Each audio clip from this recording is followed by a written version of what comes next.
Bom, gente, nós estamos no Clube Internacional de Regatas, onde está acontecendo o jantar de confraternização e comemoração dos 5 anos de evolução e sucesso do Instituto Santista de Hemodinâmica. Estou aqui com o Dr. Luiz Cláudio Mendes Carvalho, que é diretor técnico, e vai relembrar um pouquinho dessa história. São apenas 5 anos, né, e uma evolução significativa, contribuindo para a saúde das pessoas da cidade e da região também. Parabéns. Obrigado pela sua presença aqui, JB. Na realidade, o Instituto Santista de Hemodinâmica, ele foi um sonho de 3 jovens médicos inicialmente, e posteriormente nós convidamos outros médicos, e a Casa de Saúde ela nos abriu a porta para montar esse serviço diferenciado na cidade. Era um serviço que existiam outros serviços na cidade, mas com todos os diferenciais que a gente trouxe era inédito. Então, a partir de outubro de 2009 foi a nossa inauguração e a gente começou a evoluir. Nós somos pioneiros em trazer um equipamento que só tinha 2, 3 hospitais no Brasil naquela época. Nós somos o 3º ou 4º, se não me engano. E a partir daí nós começamos a oferecer para a sociedade santista, eu acho que isso que é o mais importante, a gente oferecer um serviço médico de qualidade para a sociedade. Aliás, esse equipamento é o Alura, é isso? O Philips Alura? Isso, é o Philips Alura FD20. Ele na realidade existe uma tecnologia que era nova na época, que era de flat panel, ou seja, o que é isso? Ele transforma a imagem que a gente faz do coração, dos vasos, do corpo, ele digitaliza automaticamente. Nos equipamentos mais antigos, o que acontecia? Isso tinha que ter uma conversão. Qual que é a vantagem disso? A vantagem disso é você ter uma imagem mais nítida, é uma imagem que te facilita a intervenção. E a gente que mexe com urgência e emergência, pacientes que têm infarto agudo do miocárdio, fazer a angioplastia primária no paciente de infarto agudo do miocárdio, isso é fundamental, a gente ter uma nitidez e uma clareza de imagem no procedimento. Aliás, voltando lá no início, você falou que a Casa de Saúde cedeu o espaço, né? Mas não era simplesmente espaço. Era necessário uma grande obra, né? Investimento em equipamentos, e de lá para cá vocês não pensaram em outra coisa, ficaram focados nesse desenvolvimento, né, do Instituto Santista de Hemodinâmica, e hoje é uma referência. Com certeza. Um dos objetivos nossos era nos tornar uma referência na cidade de Santos. Como você falou, a Casa de Saúde ela abriu a porta para o serviço, houve uma parceria em que ela cedeu o espaço, fez a obra física, nós entramos com o equipamento e com toda a equipe médica. A partir daí, além desse equipamento, a gente trouxe outros diferenciais. Quais diferenciais? Hoje a gente, por exemplo, os médicos, eles podem acessar, a gente faz o exame do paciente dele e ele pode acessar via internet o exame dele. É uma imagem dinâmica que isso não tem nenhum serviço na Baixada Santista, nós somos o único serviço que oferece isso. Um outro diferencial que a gente tem é o tratamento de cardiopatias congênitas. Ninguém fazia em Santos antigamente, fazia até de forma muito incipiente, e nós fizemos, na realidade, a gente vem fazendo isso de uma forma regular. Nós trouxemos um colega, que é o Dr. Pedro Abujanra, que veio de São Paulo, que trabalha comigo em São Paulo.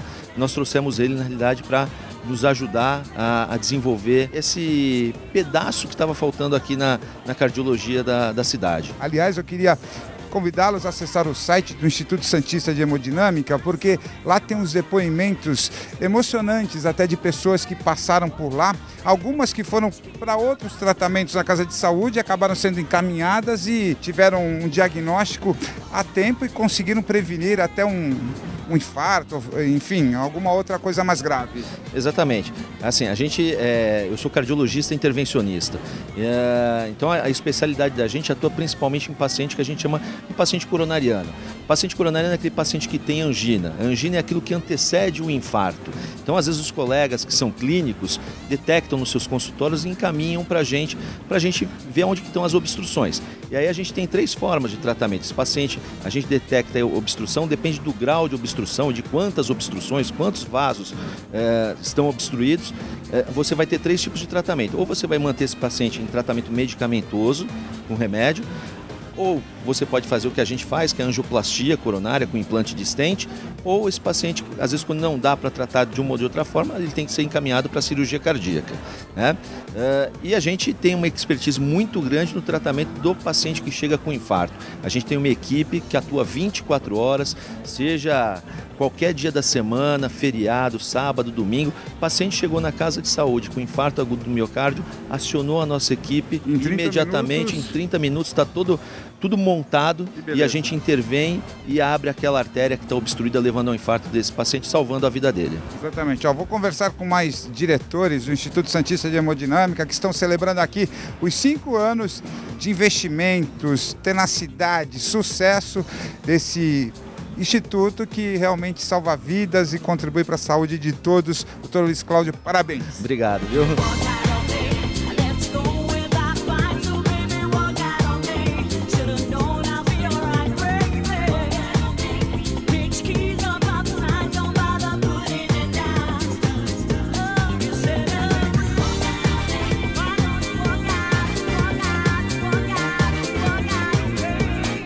O Dr. Luiz Otávio Lopes Abrantes é um dos jovens idealistas, né, que iniciaram esse trabalho maravilhoso do Instituto Santista de Hemodinâmica, que está comemorando 5 anos de sucesso, né?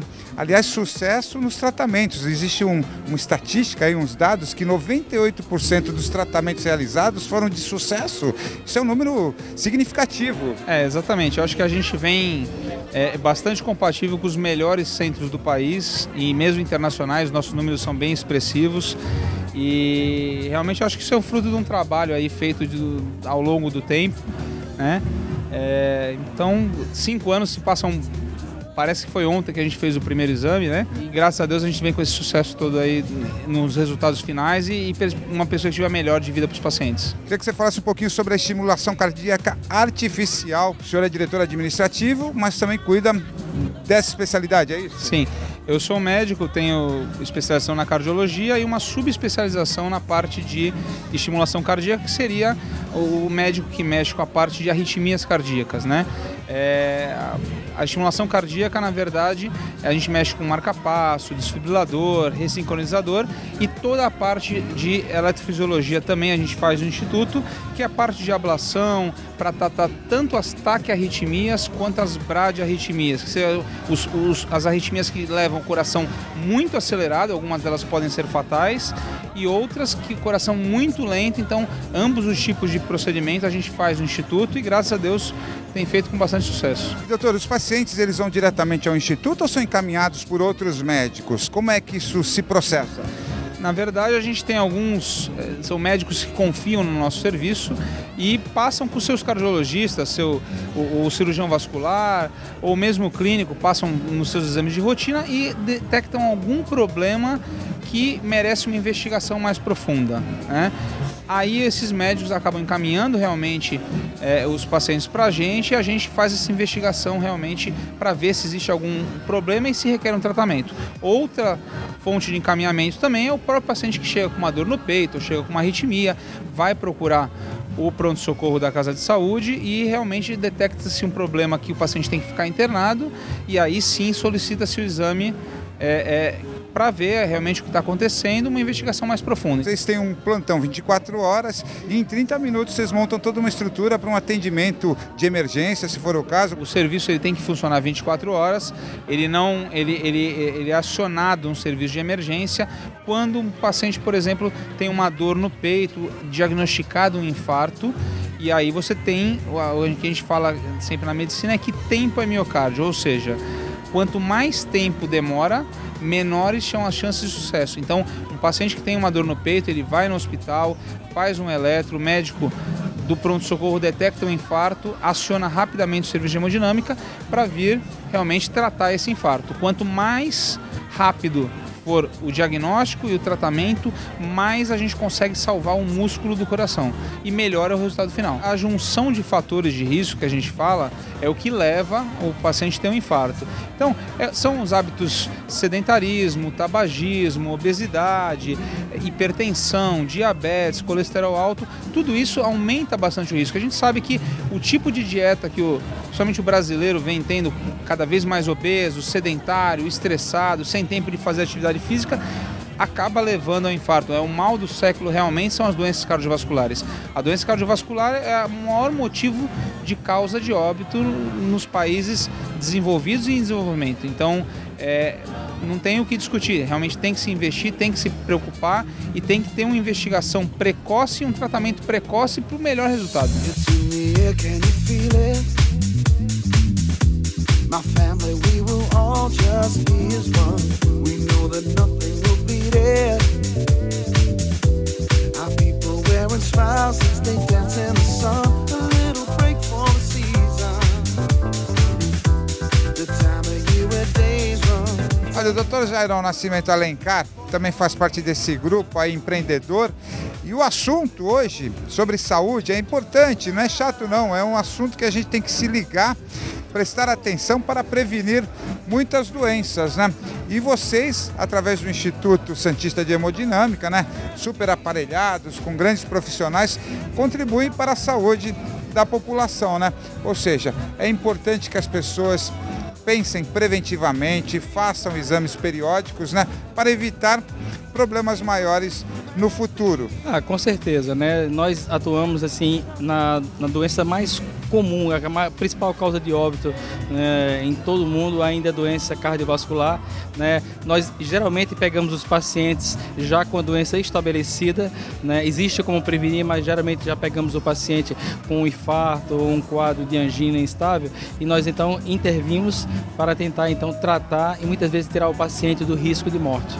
Verdade, olha, esse número é grande, 30% das mortes ocorridas no Brasil, 30% delas têm origem cardiovascular, é isso? Com certeza, né? O infarto agudo do miocárdio, que ainda é uma das principais causas de óbito no Brasil, que mata geralmente 80% dos pacientes dentro da primeira hora. Geralmente os pacientes não chegam a receber nenhum atendimento médico e quando isso ocorre, geralmente como acontece na casa de saúde, os pacientes dão entrada no pronto-socorro com um quadro sugestivo de infarto agudo do miocárdio.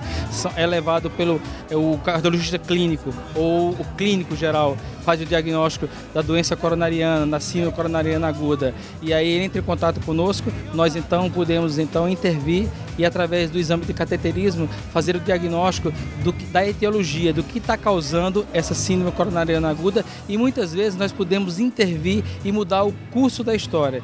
E geralmente temos tido bons resultados. Nós recebemos geralmente o encaminhamento dos cardiologistas clínicos, né, onde você vai procurar muitas vezes para fazer um check-up ou quando você tem algum sintoma, ele ali então vai fazer o diagnóstico, vai solicitar exames complementares, tais como o teste de esforço, o mais comum deles, ou o ecocardiograma, e ele então fazendo o diagnóstico, a suspeita da doença cardíaca, ele vai encaminhar para nós complementarmos o diagnóstico. E muitas vezes podemos discutir com o cardiologista clínico a conduta, né? E muitas vezes, o que é mais comum a doença coronariana, nós podemos lançar mão das angioplastias, né? Outra opção seria a revascularização cirúrgica, mais conhecida como cirurgia de ponto-safena, mas hoje vários trabalhos mostram que através da angioplastia nós obtemos o mesmo resultado, né? Com uma recuperação do paciente muito mais rápida e uma qualidade de vida muito melhor. Mas doutora, a angioplastia não é um procedimento muito invasivo? É um procedimento invasivo, mas extremamente seguro, né? O único desconforto que o paciente pode ter é na aplicação da infiltração anestésica no local. A via de acesso mais comumente utilizada é a via femoral na região inguinal, mas pode ser utilizada hoje, é bastante utilizada a via radial e apenas a infiltração anestésica é um pouco desconfortável. Geralmente, mas a sedação é local? A sedação é local, porque é importante também a consciência do paciente para nós utilizarmos até como parâmetro se está havendo algum tipo de complicação durante o procedimento. Então nós utilizamos o nível de consciência até para saber se o paciente está bem. E durante o ato, inclusive, nós procuramos conversando, deixar o paciente mais tranquilo e em pouquíssimos casos nós utilizamos mão de sedativos.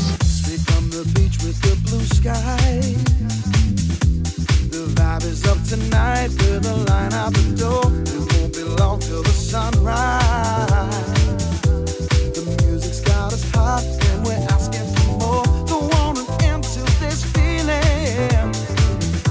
So many friends we've made since the time we arrived. Not gonna stop me from dreaming. It's music that will keep this family alive.